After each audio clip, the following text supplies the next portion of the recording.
할렐루야. 6월 18일 하나님께 나와서 기도와 말씀으로 첫 하루를 시작하는 모든 성도님들께 성령 충만한 하루가 되시기를 축복합니다. 먼저 기도하고 본문 말씀 함께 읽도록 하겠습니다.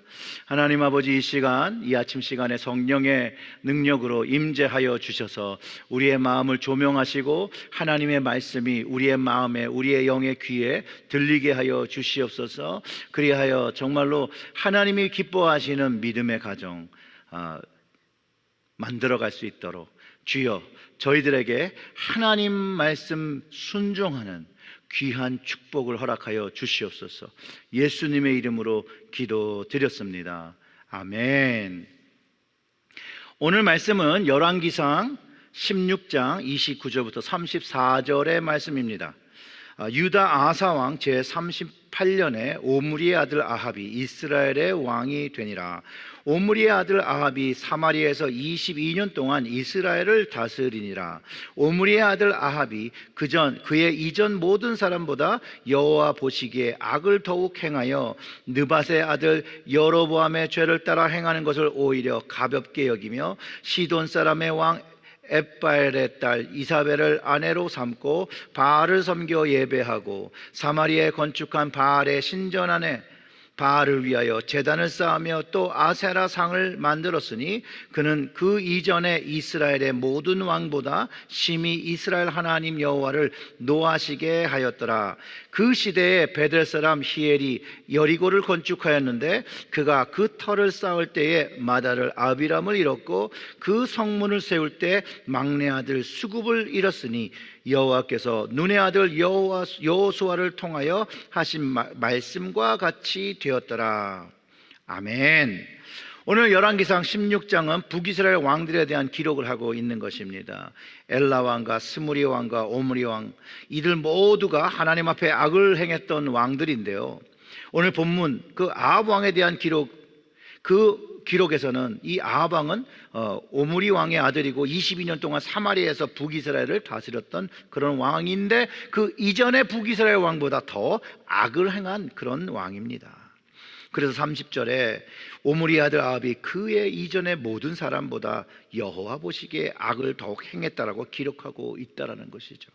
도대체 어떤 점이 또 어떤 악을 이전 왕들보다 더 했을까요? 이제 그런 것들을 이제 31절부터 33절에 기록하고 있습니다.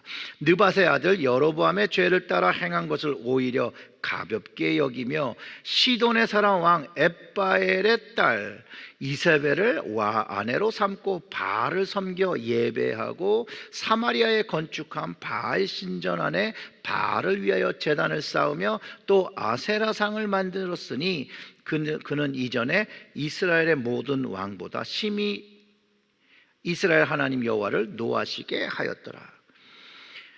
여로보암의 죄를 따르는 것이 가볍게 여긴다는 거예요.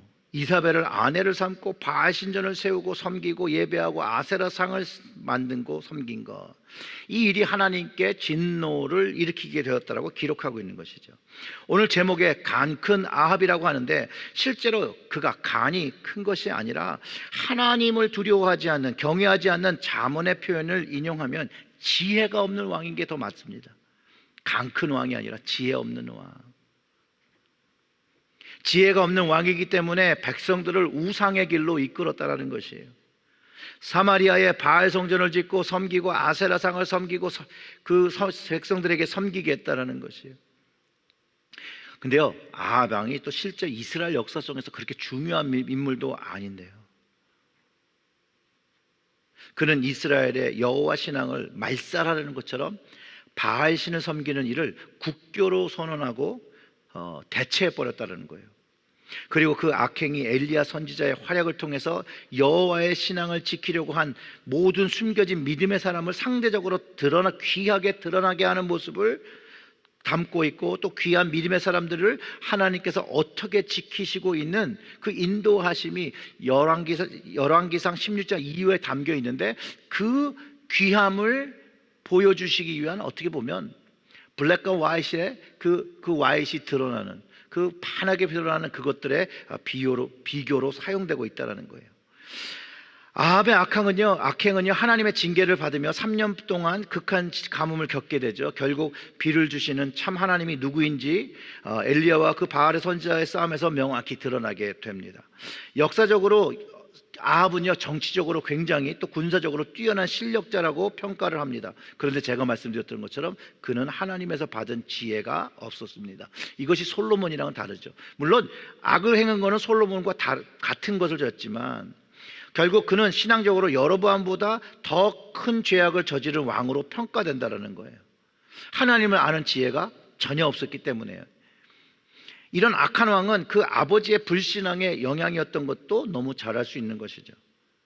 첫째, 그는 지혜가 없었기 때문에 하나님 앞에 죄가 무엇인지도 몰라서 오히려 죄를 가벼이 여겼다라고 말합니다.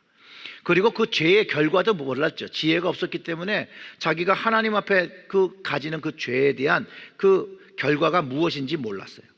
그래서 그가 결혼한 사람이 이세벨이에요. 근데 이세벨의 아버지가 아스타롯의 제사장이에요. 근데 그 아버지의 이름이요 옛 바알, 즉 바알과 함께라는 이름의 뜻을 갖고 있어요. 그러니 이사벨이 어떻게 그 어린 시절을 자랐는지를 알 수 있죠. 그렇기 때문에 이런 이사벨이 바알 선지자를 우대하고 여호와 선지자를 몰살시키려고 했다는 것은 어떻게 보면 그가 갖고 있는 신앙관을 잘 보여주는 거죠. 성경에서 가르치는 바알과 아세라는 남신과 여신으로 짝을 이루는데요, 바알 신은 제단을 세우고 아세라는 나무상을 세워서 그 제단을 지키는 조각상입니다. 그런데 이 아합이요 철저하게 바알의 신앙을, 자기 나라의 신앙을 만들기 위해서 그 아내를 바알과 함께 섬겨지던 아스다롯의 그 아세라의 다른 이름이 아스다롯이에요. 그 제사장의 딸을 아내로 만든 것이에요. 북이스라엘이 아람 왕국의 침략을 막기 위해서 북방 시돈과 동맹이 필수적인 것에 정치적인 이유도 있었지만 결국은 아마 그래도 그가 갖고 있는 신앙의 모습 때문에 그랬을 것이라고 보는 것이죠. 결국은 이 아합과 이사벨이 한 짝을 이루어서 바알 제단을 세웠고 아세라상을 쌓은 걸 볼 때 그게 좀 명확해지는 것이죠. 그리고 백성들을 우상 숭배로 이끌었다는 것이에요. 그뿐만 아니라 이 여호와 신앙을 가지고 있는 백성들을 또 핍박했다라는 것이에요. 결국 이것이 하나님의 진노를 사게 되고 예후에 의해서 종교개혁되면서 오므리 왕조는 이제 완전히 무너지게 됩니다. 성경에는 아주 단순한 진리가 담겨 있습니다. 하나님을 대적하면 결국 망한다라는 것이에요. 하나님을 경외하며 살면 복을 누린다는 것이 대조적인 진리이기도 하죠. 이 간큰 아합이야말로 악인의 말로와 동일합니다. 사람들 눈에는 이 사람이 왕이고 많은 것을 누리고 많은 권력을 가지고 많은 돈을 가지고 있어 보이지만, 그래서 형통한 것처럼, 악인이지만 형통한 것처럼 보이지만 그 악인의 형통이 자기가 그렇게 길게 할 수 없다라는 거예요. 결국은 악인의 끝은 심판과 영벌이라는 것을 가르쳐 줍니다. 그래서 잠언 23장 17절과 18절의 말씀처럼 내 마음으로 죄인의 형통을 부러워하지 말고 항상 누구를 경외하라 그러죠? 여호와를 경외하라. 정령이 내 장래가 있겠고 내 소망이 끊어지지 아니하리라. 여러분, 하나님을 경외하는 것이 장래가 있고 소망이 끊어지지 않는 것이라고 성경이 가르쳐 주는데, 우리는 어쩌면 악인의 형통을 보며 자꾸 악인의 길을 쫓아가는 그런 모습들이 우리에 담겨 있고 우리의 마음이 쫓아가는 것들을 발견하게 된다는 것이에요. 근데 그러면 안 된다라고 가르쳐 주는 것이죠. 그러면서 베델 사람 히엘이 여리고를 건축한 이야기를 담고 있는데요, 이 건축은요 금지된 건축이에요. 금지된 건축.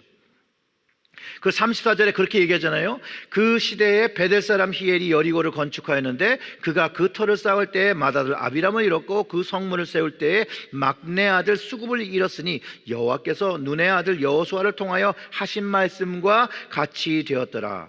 여리고 성은요 이스라엘 역사 속에서 하나님께서 무너지게 한 성이고, 그 하나님께서 무너뜨린 그 성벽을 여호수아 6장 26절에서 세우지 말고 세우는 사람은 저주받는다라고 그렇게 얘기하고 있습니다.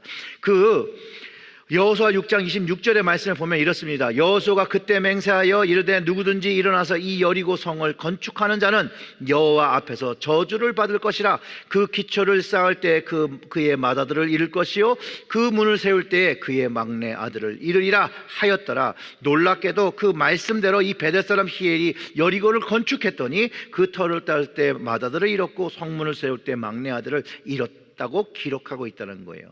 경고를 무시한 이 베델 사람이 받은 저주처럼 하나님의 경고를 무시하고 우상 숭배한 아합의 말로는 심판인 것을 암시하고 있는 것입니다.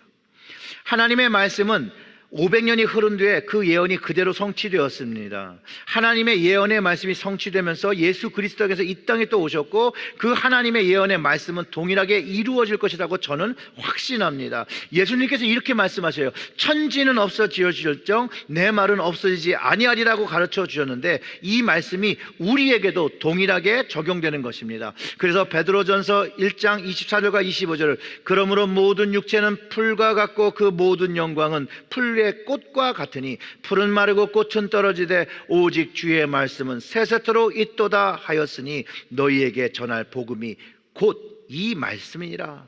즉 복음의 말씀은 곧 이루어지게 됩니다.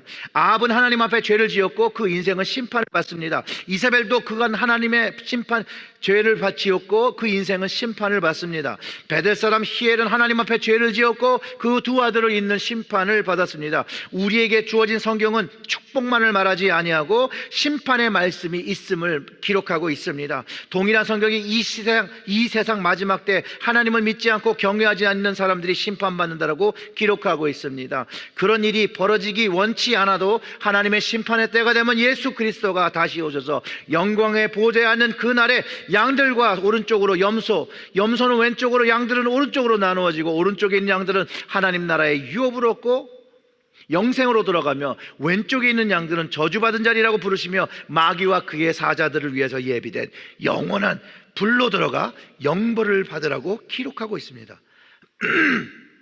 바로 악인의 끝임을 가르쳐 줍니다. 사랑하는 성도 여러분, 오늘 이 아침 우리를 구원하신 예수 그리스도의 은혜로 말미암아 찬송과 감사의 하루를 하나님께 예배의 삶으로 드리시기를 권면합니다.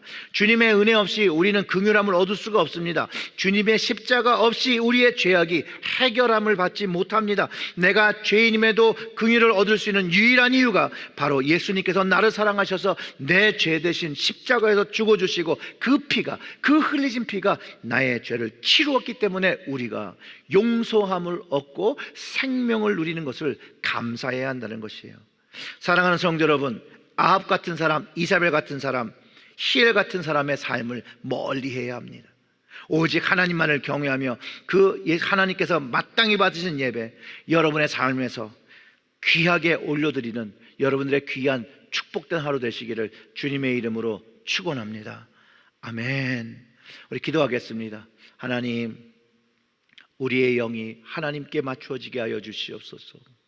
그리하여서 하나님의 말씀을 믿으며 하나님이 이루실 일들을 바라보며 복음의 자리에서 복음의 가정으로 하나님의 복음을 전하는 저희들 될 수 있도록 우리의 입술이 세상에 나가 하나님을 자랑하고 그리스도를 자랑하고 성령님을 자랑하는 저희들의 모습이 되어 거룩한 제사장의 삶 살아갈 수 있도록 주여, 오늘도 부족한 자들이 주님 앞에 나올 때 저희들의 인생을 이끌어 주시옵소서.